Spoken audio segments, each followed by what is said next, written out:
PM package के मुलाजमीन के transfer list को सोशल मीडिया पर वायरल कर देने के मसले पर इजहार तशवीश किया गया है। बीजेपी के तर्जुमान अल्ताफ ठाकुर ने आज कहा कि सोशल नेटवर्किंग साइट्स पर वायरल की जा चुकी पीएम पैकेज मुलाजमीन के ट्रांसफर लिस्ट ने इन मुलाजमीन के लिए खतरात को मजीद बढ़ा दिया है।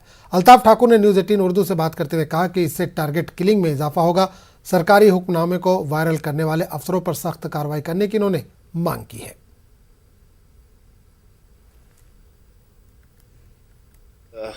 मीटिंग के बाद कल सेंट्रल गवर्नमेंट होम मिनिस्टर साहब ने भी एक मीटिंग दी और पंडितों की जो सिक्योरिटी थी, जो उनकी सेफ्टी और सेंस ऑफ सिक्योरिटी बहुत बड़ा कंसर्न था पूरे देश के लिए, और उसके तहत कुछ पॉलिसीज जो अपनाई गई या कुछ जो डिसीजंस लिए गए उनमें कहा गया है कि ये जो है ये सारा सीक्रेट रखा जाए।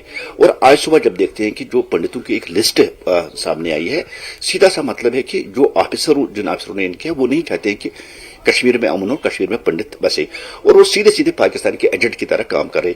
ये बहुत बड़ी एक कॉन्स्पिरेसी है।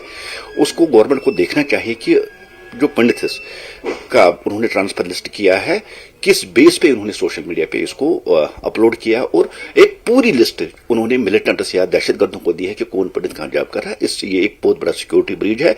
इससे पंडितों पे खतरा बढ़ेगी। एलजी इंतजामिया और सिक्योरिटी एजेंसी को देखना चाहिए। जिन अफसरों ने इसको किया है वो बिल्कुल उनके खिलाफ कड़ी से कड़ी एक्शन चाहिए। और इस बात से यह बात वाज़ेह हो गई कि कुछ अफसर अभी भी चाहते हैं कि यहाँ हालात ठीक ना हो, जो पाकिस्तान के एजेंट की तरह यहाँ काम कर रहे हैं। इस बुलेटिन में फिलहाल इतना ही। अगले बुलेटिन में आपसे फिर मुलाकात होगी, तब तक के लिए इजाजत दीजिए। आदाब। इस न्यूज हेडलाइंस के प्रायोजक पेट सफा